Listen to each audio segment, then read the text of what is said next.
Ladies and gentlemen, boys and girls, children of all ages, thank you for joining the Raw Recap with the Drip King, Jimmy Bay. I appreciate it. I'll go ahead and just get out the gate, right out the gate for you. Outside of the opening sequence and the last match, if you press for time, you probably don't need to watch tonight's show. I'm not gonna say it's bad like most people. I've seen a lot of people saying tonight's show was bad. I think tonight's show was just very, very different. You're missing a lot of the big names we're used to seeing, which I'm not against at all. I don't mind seeing different faces getting bigger opportunities when the other faces are gone. It was a very just different Raw. I don't think it's the Raw that most people have come to expect. So, with that, again, I say opening sequence, worth your time. Main event and the ending, worth your time. I even think the Miz and Gargano stuff is interesting because, and I'll get to it. But other than that, probably not y'all's cup of tea. I'm going to say that. Just get this out of the way. Very nice matchup with Captain Knight. You both did very well. Thank you very much. Thank you very much. I appreciate it. I was very proud of what I did, and I was very happy with what Captain brought to the table. I think it was a good matchup. So, with that said, also, if you haven't checked out the Buddy Wars finale for the championship between myself and El Capitan, go do that as well. It's on the Wrestle Buddy channel, the channel that you are currently watching. So go check it out. It was a very good time, very fun. Skip it. I better see KO, Seth, and Bobby. I'm going to let you know right now, you don't see KO, you don't see Bobby. And the only time you see Seth is for, I'll talk about it. But KO and Bobby are not on tonight's show. So, again, that's why I said there's a lot tonight that is just different than what we've come to expect. Looking good, babe. No, babe, you are the one that is looking good. Show the shirt. That's why I show the shirt. It's Texas Chainsaw Mankind, baby. It's my new favorite shirt. I love this shirt so damn much. Pro Wrestling Tees hooked it up in the crate today. So, with that said, start the show. Starts off with Judgment Day, and I like it that way because Judgment Day has solidified itself as the top faction on the show. I think they're the only faction, but every week I am more interested in what they're doing. I think they've found their groove, and they're just riding that wave. Finn Balor has been looking better and better and better every week because of the comfortability that he's getting in this platform that he has now. It's I said it on the Twitter machine. I think it's a damn shame it's taken this long to get Finn Balor here, but I'm glad we at least got it there. So they came out, they mock AJ Styles for losing to Dom. They put over Dom in a big way. Dom gets on the mic and he's like, yo, I'm this generation's Eddie Guerrero. Gets the booze. Then he says, you know what? No. Eddie Guerrero was that generation's Dominic Mysterio. I loved it. I think the line was great. And cue AJ Styles and the club coming out. Yeah, as long as I get Seth, I feel okay. Give me some Finn. Finn was great tonight. What is up, Han? So AJ comes out and he starts running his mouth and he goes, "You're not the Eddie Guerrero. You're more like the James Ellsworth of this generation." I laughed at that one. Then he got in the ring. Finn Balor, he basically says, he mentioned the club again. They're still referencing the Bullet Club stuff, and he goes, "You're living. Everybody after me is living off of my legacy." Facts. And then Anderson got the mic, and he started running his mouth. He's shaking his head like a damn bobblehead. Don't really know what he was saying, but it set up the match between Finn Balor and Carl Anderson. Good match here.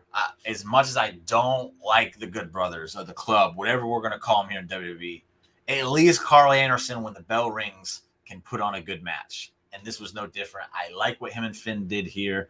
In the end, mayhem ensued. Rhea Ripley straight up body slamming Luke Gallows on the outside. It's like, yo, too sweet, huh? Blah, blah, blah, blah. Got in his face, all that. And then distraction plays. Rhea Ripley low blows Carl Anderson, and Finn gets the win. So, the start to that moment right there, I thought was really well done. I enjoyed every bit of that segment. And then, again, this is the middle of the show where I think most of you guys probably aren't going to be a big fan of it. This Finn is closer to the NXT Finn, the second NXT Finn, because the second run of I don't know, I'm tripping over words. Dang it. The second run Finn had in NXT was brilliant, and the little bit I did see of the Prince, I kind of saw that. I don't think this is kind of resembling the Prince. I just think he has an attitude right now, and it's good. Fine opening bout from two guys that are familiar with each other. Place. Carl always puts on solid thing about. It's very under. Yes, I agree that Anderson is very underrated. I just don't like him as a person. Person delicious, because Rhea is that shit. Yeah, she body slam, and then the commentator's like, that guy's over 300 pounds. I don't think he's over 300 pounds, but put it over. That's fine with me. Next up, we get Gargano backstage, and he's got the whistle. He's ready to blow the whistle on Miz for the lies that he's been telling. And Miz walks up, and he wants to know what Gargano knows. And he goes, well, what do you think I know? What do you think that you think I know? And then Miz is like, I want to know what you think that I think that you know. And they just went back and forth with it and all that, and it's basically just playing to the Dexter Lumis secret stuff. And that's all it was. And then Miz, he ended up coming out to the ring afterwards. And, because Gargano said, just tell the truth. And he goes, I'm going to go out to the ring and tell the truth. So he goes out there and he says, here's the deal. I don't know where Ciampa's been. I'm distraught over the fact. And then he says, hold up, where's the Miz? He says, Dexter Lumis is attacking me because of my mind. He's jealous that I took Ciampa under my wing and not him, and he's jealous about it. So Gargano's going to come out and say, basically, you're full of shit. And I just texted Ciampa earlier. He's injured. So you're lying. You're lying all around, Miz. And then he goes, you just need to tell the truth. Cue R-Truth's music. Been a minute since we've seen this guy. And he comes out and he goes, yo, you wanted to tell the truth. Here I am. Funny bit. I'm a mark for R-Truth. I think the truth is funny. Is he 304? That's crazy. I wouldn't have expected he was 304. I was thinking like 270 at the most. But if he's 304, hey, she did it with ease too. It was nuts. Rhea's a beast.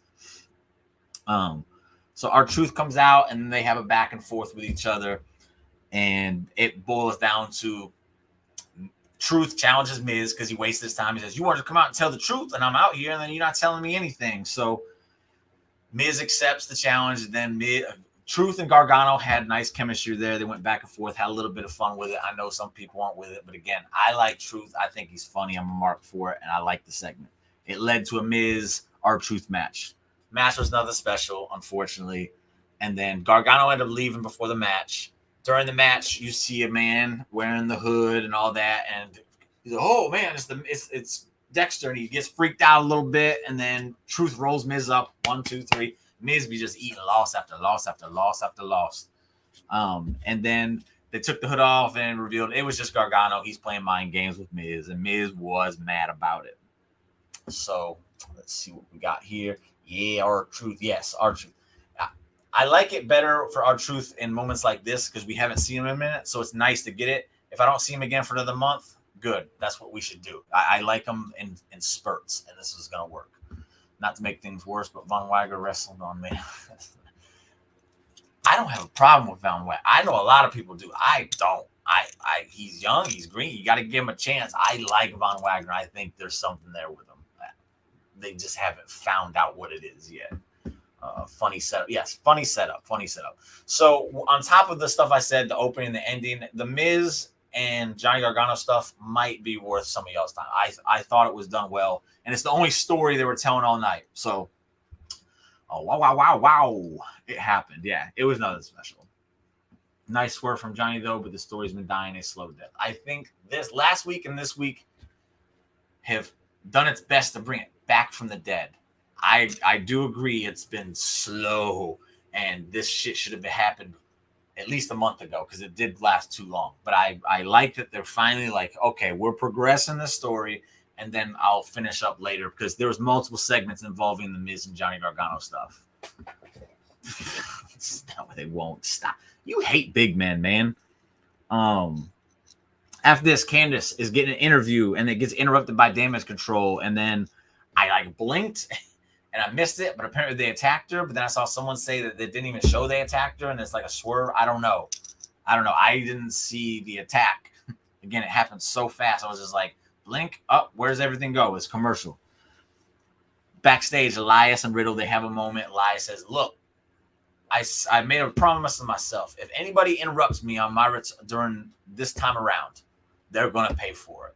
Since you were so cool with my little brother Zeke, I'm going to let last week pass, but don't do it again. And then Riddle's like, man, no, it's cool. Look, I'm just playing my bongs. And he starts playing his drums. Man, Riddle's falling from grace. And it's not even, it's just, the booking for him has been just weird lately.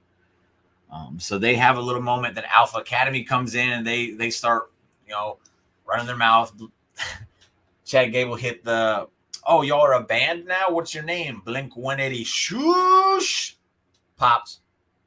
Girlfriend, almost lost it. She loves Blink 182, so she got a good kick out of that. I thought it was pretty funny. And then basically it's just to set up a match between Ezekiel and Chad Gable because he's like, yo, you just interrupted me, and I said I'm not going to tolerate this shit. So I'm challenging you to a match, and Chad Gable says, sounds good to me. So they have a match later in the show. This segment went on probably a little bit too long, but it set up a match that we haven't seen in a minute. I know we saw it with Ezekiel, but that's not the same thing. It's Elias. Elias is way better than Ezekiel. They worked for months to get Riddle taken seriously, made that work because the goof stuff had him over. That's facts. It's facts. You look at what was happening before they turned him serious, he was over. People were glad to see him. They were popping for him. They turned him serious, and all of a sudden those pops kind of just started going down. It's facts. Sorry. This is a damn filler episode, it seems. Yeah, but I'll speak on a little bit more toward at the end of this. I have not a theory, but I just have a take on it. So I'll get to that at the end.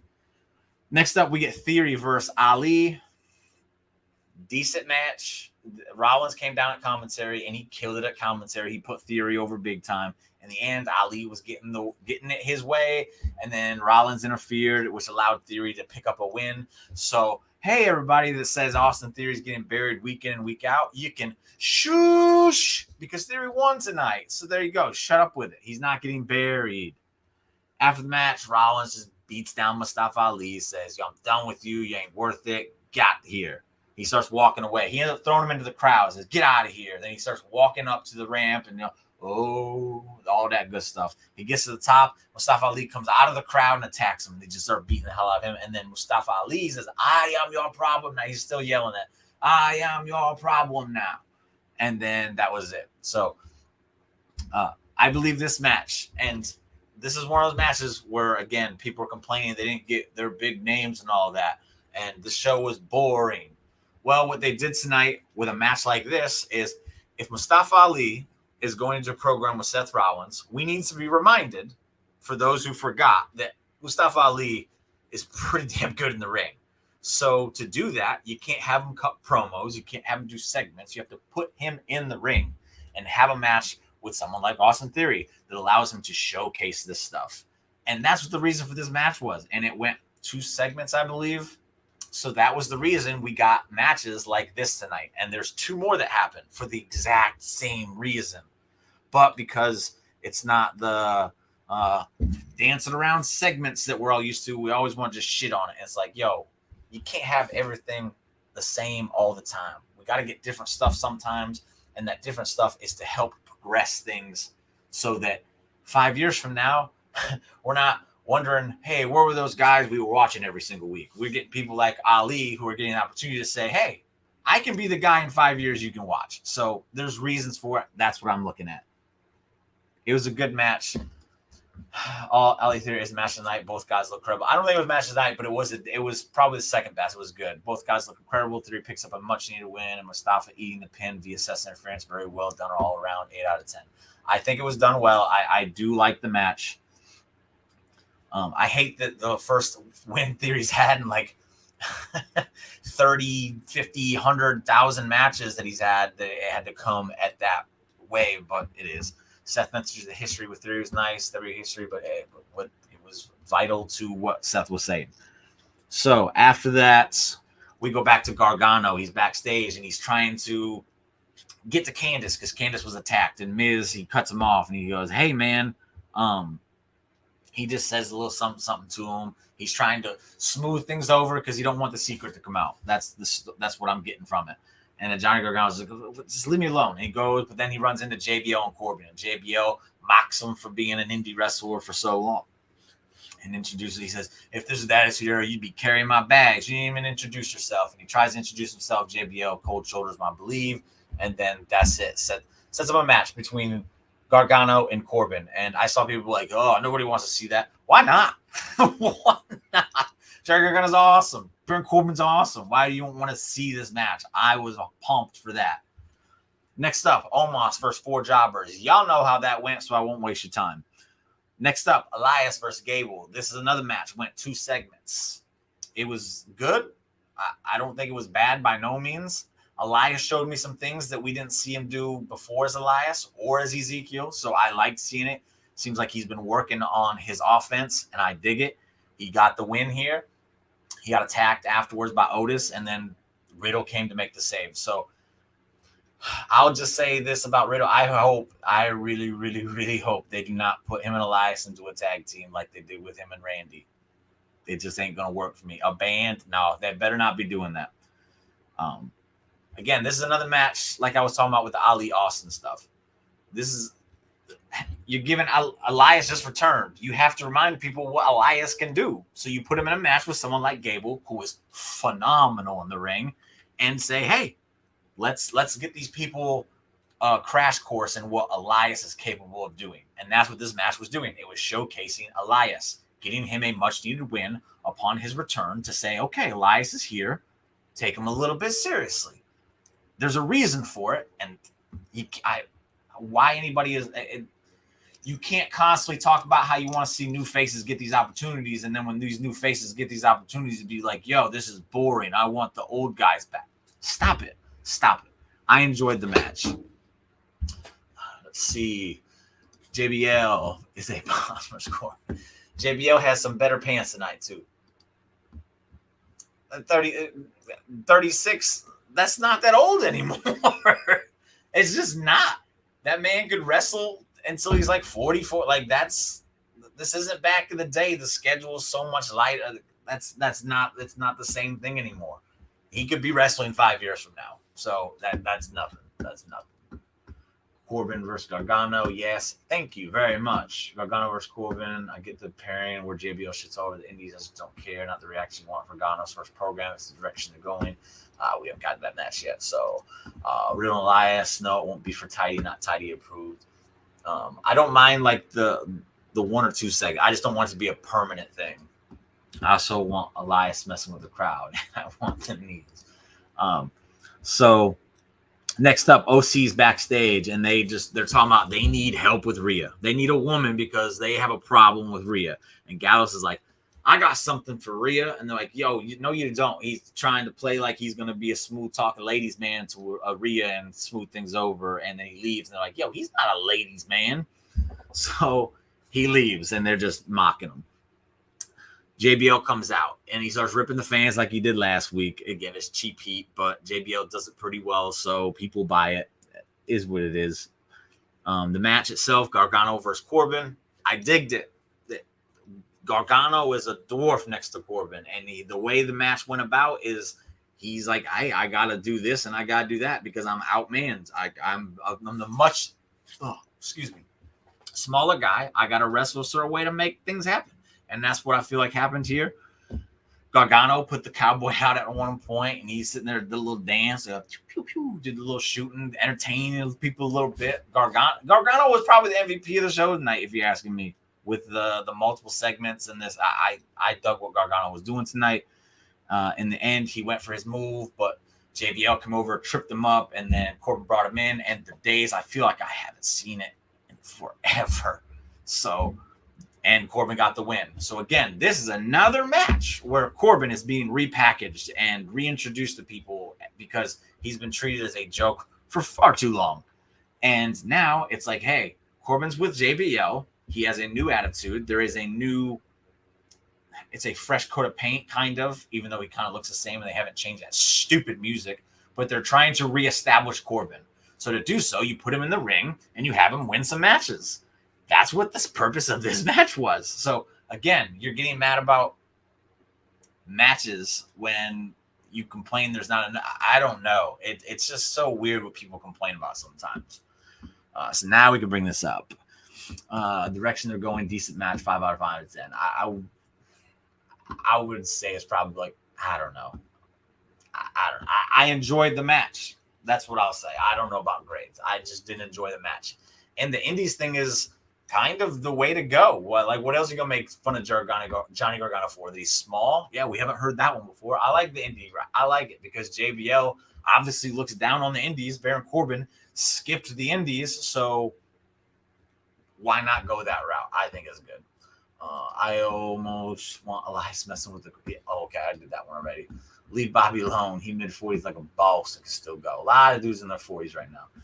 A single guy's chat has been WWE's 22 punching bag and deserved better. 3 wins. And if you can't look good in a match with Gable, that's very telling on a lie. Man, you crazy. Give it a 4 out of 10, bro.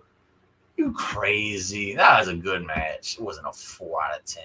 And Gable was there to make people look good. He's on the show weekly. Some older people still got it. It's something I bet. And again, 20 years ago, that's not the case. But again, the schedules are so much different. The way people take care of their bodies is so much more different these days. So people can wrestle longer into their age, into their life than they could prior. So again, 36, it's not old in my opinion anymore.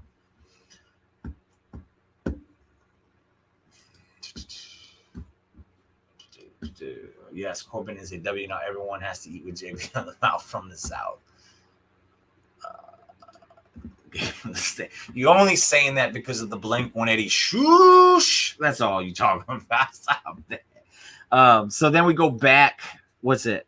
A Bianca interview, and she's saying that tonight, you've taken out all my friends, and tonight when I win, it'll put an end to all of this. Yada yada yada. Bianca's just playing babyface, so on and so forth.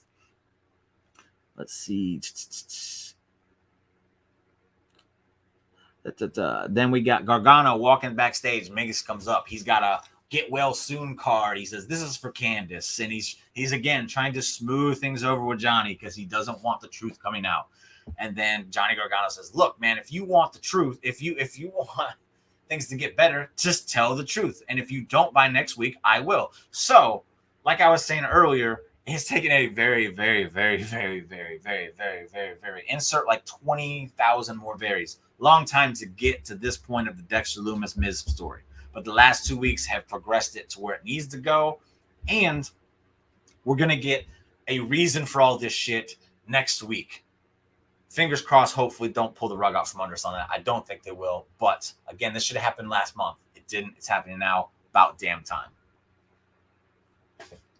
Just horrible characters. I will say that most of his characters have been horrible. I really dug Constable Corbin. Everyone always talks about Lone Wolf. Constable Corbin was where it was at to me. I think that's where he found his groove as far as like character work. Because I don't think his character work's bad. I think he just he has horrible characters. Bianca, what's she gonna do? She just barely she wins. Gable got a new fan tonight because of that. I know that the 180 shoosh. Gable's stable guy. So somewhere in there, the OC came back. The OC and Luke Gallows was like, he came in, he was holding his groin, and he's like, she got you, and he goes, she got me. And then AJ's like, we need help. We need to find a lady. So I think that's interesting. I can't think of a single girl that I think they would bring in to help them with Rhea that would be like, oh shit, that's cool. I can't think of one, but I'm interested. I'm intrigued to see what goes on there. I'm very intrigued to see what they go on there. But after that, we go to a Bobby and Brock video package.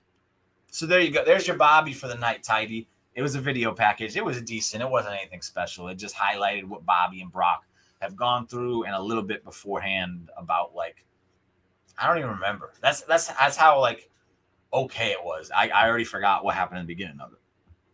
Next up, Bayley and Bianca. I think they got 25 minutes for the main event spot. And I believe, without a shadow of a doubt, this was the best match they've had together so far. It was very crisp. They moved well together tonight. There was no hesitations. It was just a very clean match. I really enjoyed it. This was my match of the night. I know the ending wasn't like the best thing in the world, but everything before the ending I thought was really, really good. Yeah, Bobby Lat. You can probably already find it on Twitter if you want. And it has nothing to do with the show, so it's not a spoiler. Nerd, yeah. Well, the Good Brothers are nerds. I can't. That again. That's kind of the reason I don't really like them. He's the face that runs the place. So Bailey and Bianca, like I said, there were other matches they've had. It felt like there was hesitations. They were feeling each other out. They were getting chemistry and all. Tonight just seemed like they were just like, they were one with each other. The match just went so smoothly, and I really was enjoying it. The ending came up, and then Io and Dakota got involved. They pinned up Bianca against the table, and then Dakota gave her the kick, and then they were going to throw her into the ring. As this was happening, the ref turned around and saw them throwing her in the ring. So he came out and says, I saw it. You both are getting out of here. And I don't know if the camera work was great here, because I never once saw the girl climbing behind on the turnbuckle behind them. And then they turn around, they pan out, and she comes flying down and takes them all out. I was like, who the heck was that? Couldn't tell who it was. So very good camera work done there. Don't know what was up. Could not tell who it was. Then she goes in and she does something to Bianca. And then that's when it was like, oh, that's Nikki. That's Nikki Cross. And then Bailey pins her. Another ref comes out, even though she was just watching the television screen and saw what happened. She comes out and says, yeah, I didn't see interference. 1, 2, 3. Bailey wins. Non-title match. I guess I know why it wasn't. But I thought it was for the... See, I thought it was for the title too, but then at the beginning of the match, they mentioned it. So I'm not sure. Yay, Bailey we got a good... Yes, it was very... Bailey's best match since she got back too. I think that's good. The match was good. The interference was expected. Nice to see Nikki back and out of the superhero game. Let's see where they go with it. Yes, thank you. I needed a good Bailey Bianca to prove myself. Yes, this is probably your favorite match of the night, Heidi. I'll say that. Please don't pick AJ Styles. Pick AJ Styles. I'm not picking on AJ Styles, Abigail. I like AJ Styles, and my girlfriend's like in love with his hair, so I got nothing bad to say about AJ. I've never seen this side of Nikki before. Please, like idiots. And I got something to say about that one. Yes, Nikki scored. The interesting thing here is after the match, Nikki came in and just started beating the hell out of Bailey. So she has no friends. She's literally just beating the hell out of everybody. What I will say is they're saying we've never seen this side of Nikki.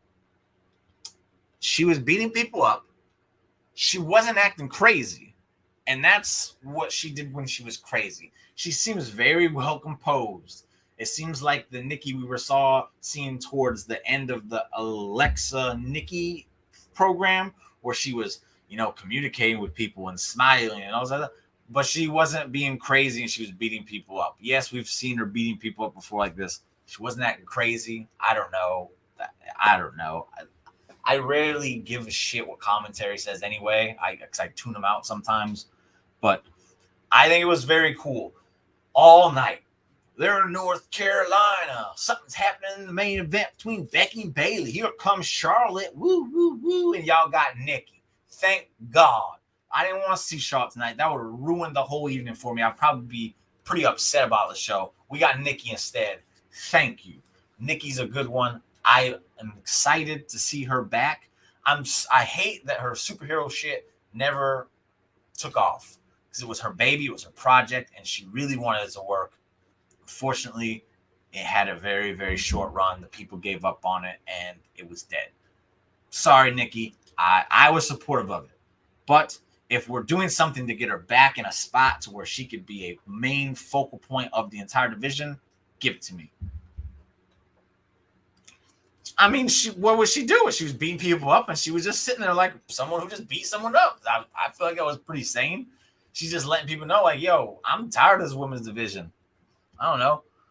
I love that. I'm not a fan of the supervillain stuff, but I really did think the superhero stuff was cool at first. It did fall off, but I think it's because they just gave up on it.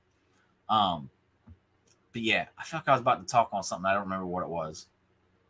Anyway, that was the show. So again, the beginning, the end, Johnny Gargano and Miz stuff. And if you're not a fan of Miz, because again, I'm so 50-50 on Miz at this, not even 50-50, it's like 75-25. He rarely does it for me anymore. Tonight, him and Johnny Gargano did some fun stuff. I think it's worth your time. Everything else, you probably don't need to watch if you're pressed for time. And if you're watching my show, I'm assuming you're just like, hey, what's the parts I should watch? Like my man Andy does. So there you go. That's what I think you should watch. If you have the time, just check out. I'll give you one more match to watch. Check out the Gargano Corbin match. I'll say that because I did like the dynamic there. But yeah, that's the show. That's all I got to say about it. To switch things over real quick, we had Buddy Wars, the finale, early tonight. I plugged it at the beginning. I'm going to plug it again tonight. Before we get there, around the same time the Peacemaker fellow arrived and our push ended right after he left. Okay, I know what you're trying to say with it because I remember you making this argument before. This was not a Vince idea, though. This was 100% Nikki ASH. And they just let her do her thing. Like, her husband even got on there, was like, yo, no, this is something she's been working on for a very long time. She put her heart and soul into this. And people just like and again, the booking of it wasn't very good. Her title reign didn't last long. But I don't know, man. I didn't hate it. It just, I don't know. People just fickle. That's what I think. People fickle.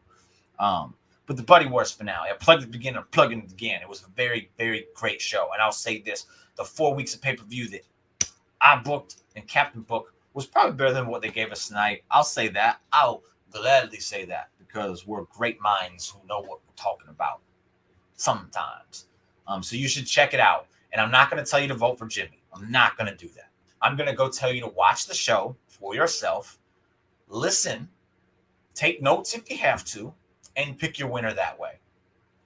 Tomorrow, I might just say vote for me. But as far as tonight goes, I'm going to be the fair guy. I'm going to be played even. And I'm going to say, watch the show and make the choice for yourself. I think we did very good jobs on both ends. As far as the WrestleMania and card after that, Nick, you a dastardly bastard. And don't ever do that to me again because I couldn't book that last one to save my life. It was Nikki's idea, yes, but the timing of it seems to coincide. Sometimes things are just a coincidence. I don't think we need to look at everything and be like, oh, I don't think so. It was a perfect babyface, and I think I don't know. I don't get it. Because again, when it first happened, people were kind of into it. She won the title, and it was like, hell yeah! And then like a week later, they had her lose to Charlotte, and then it was like, we're done with it. So yeah, the Buddy Wars, as I said, go watch it. Please go watch it. We didn't just throw something out there for you. We really did our homework. We really put time and effort into this. We really tried to make this as entertaining for y'all as possible. And we did a good job. We both did a good job. Pat myself on the back, Captain. You can pat yourself on the back when you watch this. If you're not doing it already, we did a good job, and you should be checking it out. And I liked it. Look, my girlfriend's daughter, we got her the Nikki ASH mask to go with it. She dug it. She's superhero for life. She dug it. Like so, but I don't know. It just didn't hit. And I have a feeling it had a lot to do with, well, she's champion and she just lost to Charlotte, so why should we care? That's what I think happened to it, but that's me. On top of that, Friday night, you should definitely be going to check out Nick's SmackDown recap. Man is killing it over there. Much better at the analysis than I am. As I say, I come with the hype. I come with the finesse and the showmanship. Nick's like, yo, this is what it is. And he breaks it down. He's very good with the analysis. Check it out if you haven't checked it out. And if you are checking it out, thank you and continue to do so. Also, Positively Awesome Podcast with myself, This Man Tidy, and El Capitan. If you haven't watched it, last night we went over NXT fumbled call-ups. That was a good time. You should definitely be checking out that show over on the Drip King of Wrestling and the Geek Buddy. Check out the Geek Buddy because we are about to start pushing out some stuff. I think my Halloween Kills review is coming out tomorrow. So if you want a very, very different take than what you've been seeing all over the internet, check that out. My review is on point. I'm going to pat myself on the back for that one because I really, really gave it just check it out when it drops tomorrow. For whatever reason, my internet's being poopy. So I'm going to go ahead and call it a night. Thank you guys for joining me. Much love, much appreciated. And I will see you next week. Goodbye. Boom.